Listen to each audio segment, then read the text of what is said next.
Sounds of the rude world heard in the day, lulled by the moonlight, all passed away.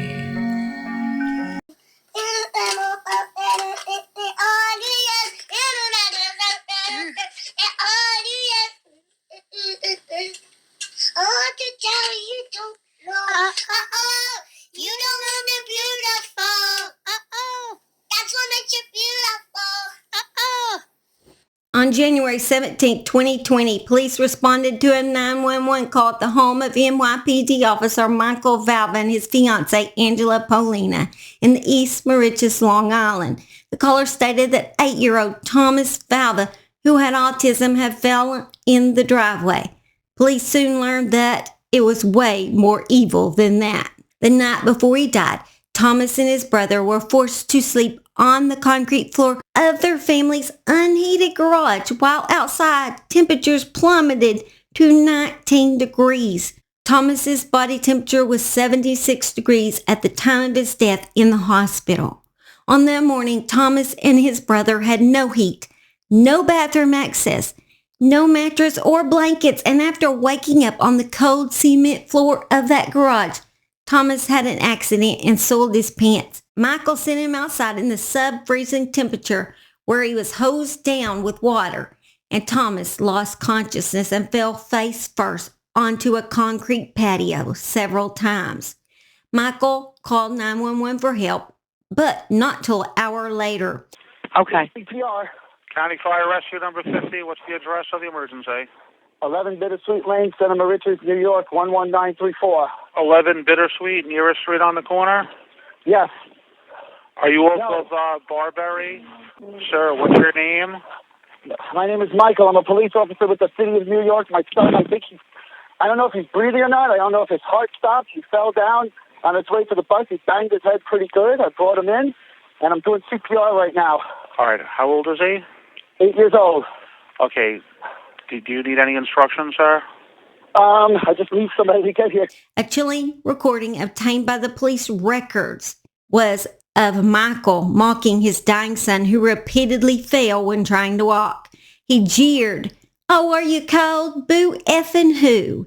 In the days after his death, investigators unraveled a disturbing series of allegations: repeat extreme punishment, starvation, being locked in the frigid garage for hours at the hands of his father, who was supposed to have loved and protect him, and his evil, soon-to-be stepmother. Come join me in the murder she shed for this true crime story that just went to trial and convicted the father for the murder of his son. My name is Holly. Now, before we begin, I will give a warning that this story does contain information that may be upsetting for some viewers, so viewer discretion is advised. The story of Thomas Valva began in 2004 when Michael Valva wed Justina Valva, a Polish national, who came to the United States on a student visa in 2002. Justina was a correction officer at Rikers Island, while Michael was an NYPD officer. In 2009, the couple's first child, Anthony, was born. Then on September 14, 2011, Thomas was born. He and his brother, Anthony, would later be diagnosed with autism. A third son, Andrew, was born in May of 2013. Thomas Valva was always seen on his scooter, zipping around his Valley Stream condo complex. He loved cars, especially matchboxes and Hot Wheels, and the surest way to make him smile was to read him a story. By the time Thomas was 2 years old, he still hadn't started speaking words, which many kids do by their first birthday. He didn't make a lot of eye contact with people either. He was eventually diagnosed with a mild form of autism. Thomas' mom and dad divorced because of Michael's affair with Angela.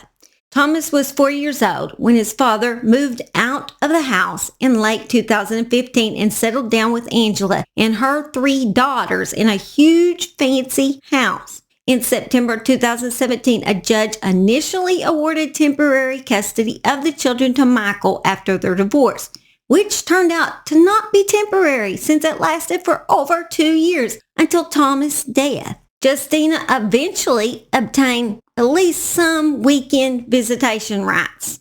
Justina said her husband had told judges in the divorce proceedings that she was mentally ill and accused her of feeding the boys brown medicine that made them vomit and of excessive corporal punishment.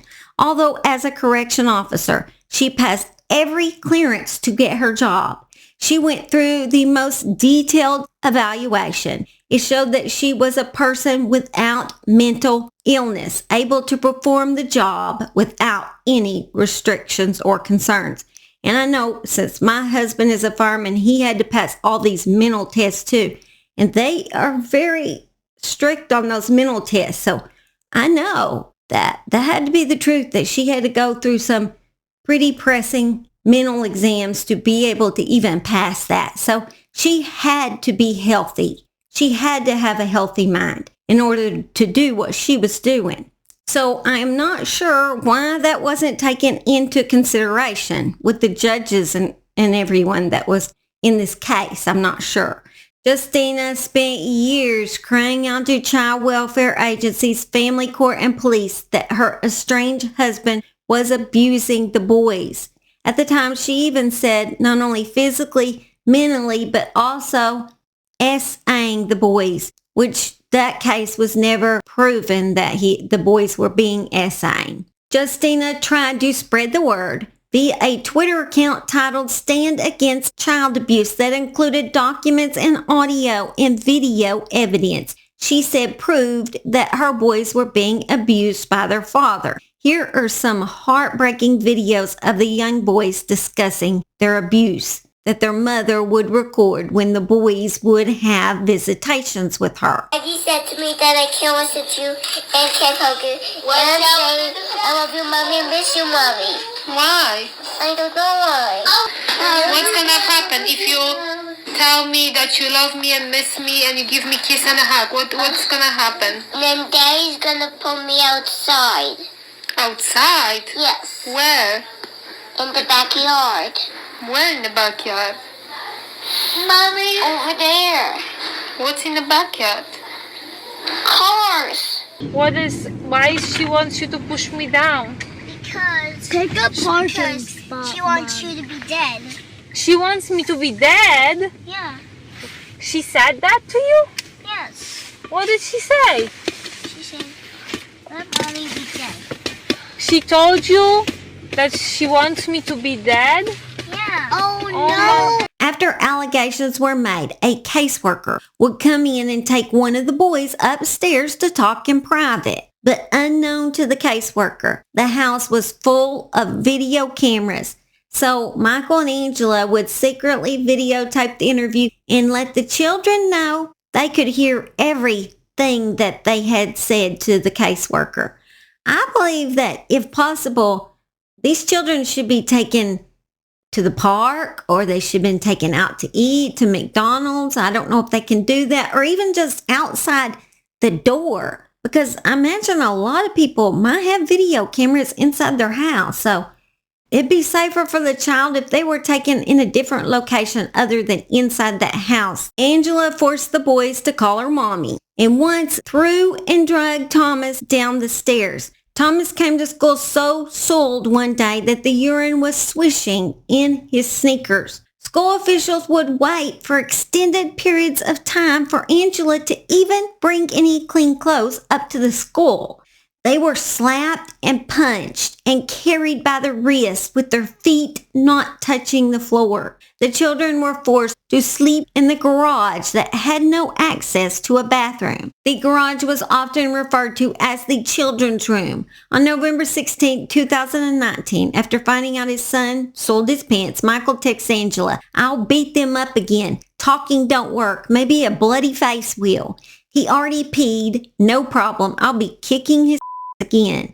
Tell them I'm going to kick their again. Like I said, I'm going to hit them with a belt." Thomas would often come to school wearing urine-soaked clothes and frequently complain about hunger throughout much of the 2018-19 school year.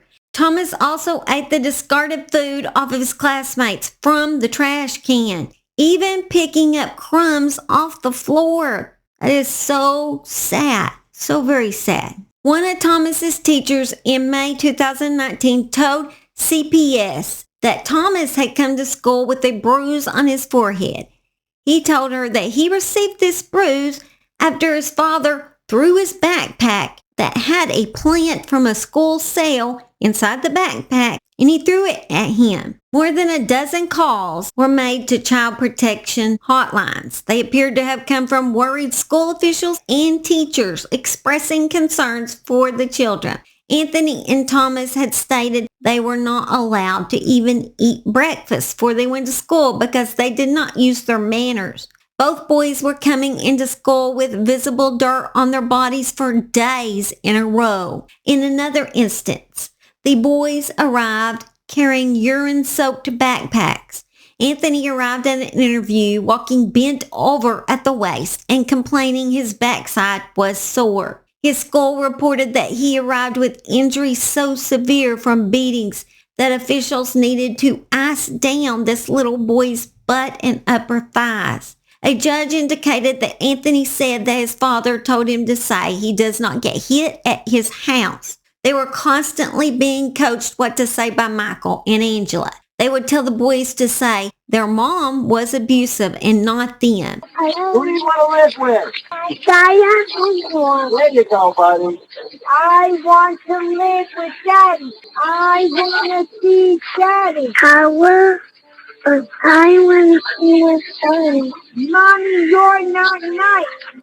I want to live with Daddy. I want to see Daddy. I want to see with Daddy. Mommy, you're not nice.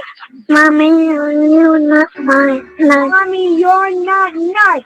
You are not nice. I'm not proud of you, Mommy. I'm not proud of you, Mommy. I have fun with Daddy and Angela. I love you, Daddy and Angela. Who do you love? Daddy. Who do you want to stay with? Daddy. Who do you miss? Daddy. Who do you want to live with? Daddy. Mommy is mean. Daddy. Mommy hits me. Mommy is me. I love Angela. I love I love Daddy. Daddy. What do you say, Anthony? I love Angela. I can't hear you. What do you say? 10-year-old Anthony had lost 6 pounds in 1 month, and Thomas gained just 4 pounds in the 12 months of 2018. One of these allegations apparently resulted in CPS monitoring Michael for a year under a court order that also required him to take parenting classes and refrain from harmful activities. That's nice of them to include that. Text messages around the time of Thomas' death also show that Angelina allegedly sent a video of the boys to his father before going to bed and asking whether she should even send them to school the next morning. Michael allegedly answered, "F that piece of shit Thomas, he's not going anywhere." The county police department would ultimately download the video and audio from those security cameras in the house that the VALVA'S had used to monitor the children, spy on the children. Even though, as they did so, an effort was made to delete the video and the audio, and the password that Angela had previously provided to police was changed. Fortunately, enough was captured by police to document the abuse Thomas and Anthony were subject to. The video includes Michael beating one of his children with a closed fist while screaming at him. The two boys sitting Indian style on the cement garage floor in the dark. The two boys standing at attention in the garage. Thomas begging to be let out of his room to use the bathroom. 2 nights before Thomas' death, the two boys were sleeping on the garage floor in what appeared to be nothing more than pajamas.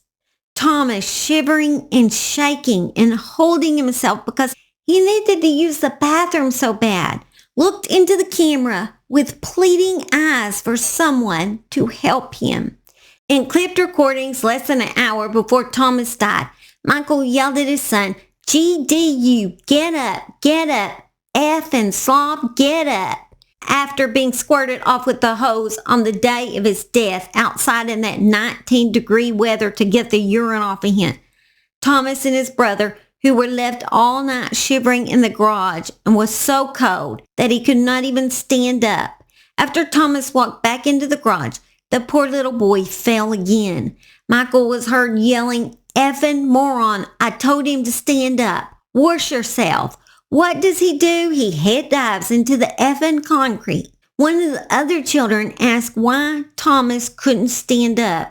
Then a child was heard saying that Thomas can't even walk. Angela explained that Thomas is hypothermic, saying that is what happens when you're freezing and being washed with cold water when it's freezing outside. Michael told Angela that Thomas face planted twice in the garage. Red stains in the garage were found later from Thomas hitting his head. At some point, Angela told Michael, "Get your hand off his mouth. There's people everywhere." She is worried their neighbors might see the abuse. Finally, Michael's little body could not stand anymore. When paramedics arrived at the home, they found Thomas' lifeless body. He only had sweatpants on, which were pulled down below his knees. As EMTs tried to bring his pulse back, Michael showed no emotion. Thomas died later at the hospital from organ failure caused by that hypothermia. Angela had been doing her hair when paramedics arrived at the home while Thomas lay dying on the floor. Not only that, but she arrived at the hospital 45 minutes later. When Michael was pressed on how he felt about the situation, he allegedly said he had been through more stressful circumstances. Well, now that he's in prison as a cop in a child murderer, I hope he is getting put through some stressful situations by getting butt by every prisoner in there. Well, I'm going to have to beep that one out, but this is just infuriating. During the trial, the doctor that performs autopsy said Thomas' thymus gland, which produces white blood cells called T cells that help build your immune system, was profoundly shrunken at the time of his death. Thomas' thymus only weighed 9 grams at the autopsy, while the thymus of a healthy 8-year-old should weigh about 43 grams. Thomas' kidneys were also inflamed, a condition that could have been caused by his urine not being drained from his body. Prosecutors have alleged both Thomas and Anthony were denied access to the bathroom and forced to wear pull-ups while living with their father. Thomas' stomach lining also had 5 or 6 dark brown spots clustered near the esophagus that are indicators of short-term stress, either caused by the hypothermia or starvation. With an external examination that revealed many scrapes and bruises, under a microscope, the wounds to his face revealed masses of red blood cells indicating fresh injuries, scrapes and bruises on the midline and right side of his forehead, scrapes on the bridge, the folds, and the tip of his nose, as well as an abrasion inside of his mouth, a bruise inside his right cheek, bruising on his upper eyelid and on the inside of his right cheek, and also on the mucous membrane on his lower jaw. The ME said it was possible that Thomas' injury to his cheek and the mucous membrane over his lower jaw could be caused by either a slap or when he put a hand over the child's mouth. At the end of Michael's trial, he makes a statement to the court. You need to listen to this statement. Truly sorry. I am regretful, ashamed, heartbroken and grief-stricken, standing here before you, having contributed to the death of my son Thomas. I love Thomas with all my heart, as I still love Anthony and Andrew. Never in my worst nightmare would I imagine being responsible for Thomas's death. My sons mean everything to me. I wanted them to grow up in a loving and happy family. I fought so hard to obtain custody for my boys because I wanted to give them the best life that they could possibly have, together with my fiancée and her 3 daughters. We had such a promising and exciting future together as one big happy family. Yet our family didn't grow as I expected. I'm sorry.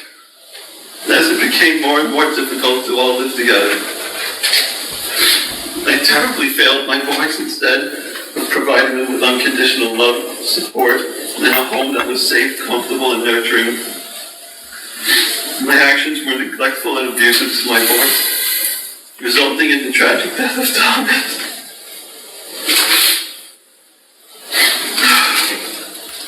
I'm sorry. I must focus on how to be a good father, instead of simply leaving Angela and bringing my boys out of that house. I stayed thinking I could make it work. I was so wrong. Judge Condon, I did not want my son to die. I never imagined he would have died. However, I lost my way and convinced myself that punishments were temporary and eventually would get us back to normal. I was so wrong. It cost Thomas his life. I am so sorry. Thomas, Anthony, and Andrew. You know what I say about Michael's apology? Boo effing who. Disgusting piece of garbage. Michael Valva was sentenced to a maximum of 25 years to life in prison for the murder of his 8-year-old son, Thomas. This is one of the most difficult and heartbreaking cases I have ever experienced in my nearly 30 years as a prosecutor, said the district attorney. Also adding, the torture that killed Thomas and endangered Anthony's welfare was nothing short of evil. Thankfully, the story of this defendant ends here. Angela's trial will begin in February. DSS is reviewing the management of the case. The district attorney should investigate whether Michael's status as an NYPD officer afforded him special treatment in the courts.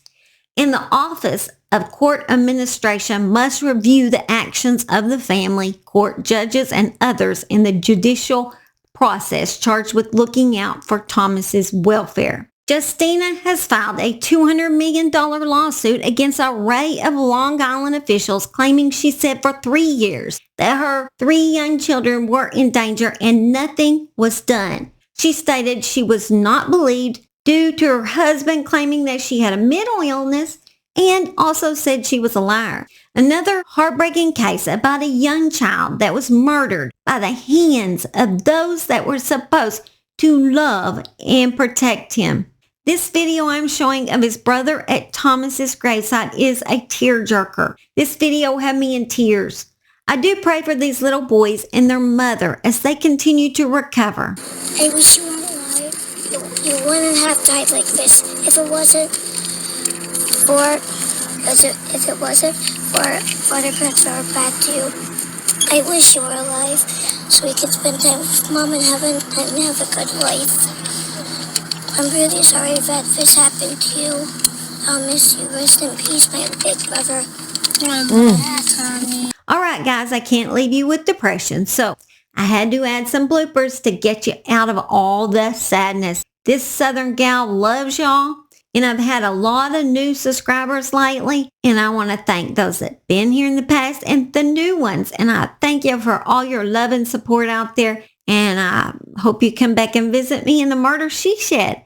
I love y'all. Bye. Sorry, I had to go off at some point, right? And that was the point. I couldn't stand anymore. Yippee, yippee, yay. Yippee, yippee, yay. Coyote. Wally, wally, coyote. I gotta run to the grocery store because I'm not only out of Cheetos, I am out of Dr. Pepper. And that can in no way happen. My butt is now going to the grocery store before I edit this whole video. Me and Simon, we're gonna have our Cheetos. Simon likes his Cheetos just as much as I do. Of all the dogs, he probably likes Cheetos the best. He is a Cheeto hog. He's just like his mama. He just really enjoys a good Cheeto. I know, you're gonna tell me human food is awful for dogs, but I don't give him that much, so he's fine. You see how slim he is. That guy's got more muscles than probably Arnold Schwarzenegger. I mean, his legs, you can touch them and they're like, hard as anything. And he runs constantly chasing a four-wheeler, so he don't have a problem in the fat department. Max does need to run more. He's kind of lazy. I think Labs are a lot more lazy, but definitely easier to take care of than Simon, that's for sure. He is a pain in my sometimes. We're gonna say bye to Simon real quick if y'all want to do that. He's a joy to me. I hope he's a joy to you as well. It's quite obvious, I'm sure, in my videos that I love animals dearly. I would love it if you would leave where you're from in the comments. I'm always wondering where my subscribers are from. I know where a few of you are from, but I don't know where very many of you are from. So if you watch this video all the way to get to the end, then please, was that a bird? The bird outside. That was weird. So if you watch this video all the way to the end, just make sure you comment below country, state, where you're from. I would love that. I would enjoy seeing that. And obviously you guys can see and know I'm from Oklahoma. And I love to hear from people all over, everywhere. I think that'd be amazing. I love to see where you're from. Yeah, that's probably enough of that. But thank you guys for supporting me. Are you in there, Bubba? Here you are, Bubba. Tell everybody bye. Tell them you love them. You're right in the sun. I don't know if they can see you. What have you been into? You're soaking wet. It poured last night. We got so much rain. We even got a tornado warning in part of the state. Down by where my family's from. I was like, what the heck? It's almost Christmas and a tornado warning. It's insane. All right, Bubba. What do you want to go do? What do you want to go do? Huh? You know what you want to do. Hey, what? Look. Okay, see it. Let me tell you something. I know. Do you want to go around? I didn't even finish my statement. See it. Okay. Now you go. You wet. No. See it. You're not listening.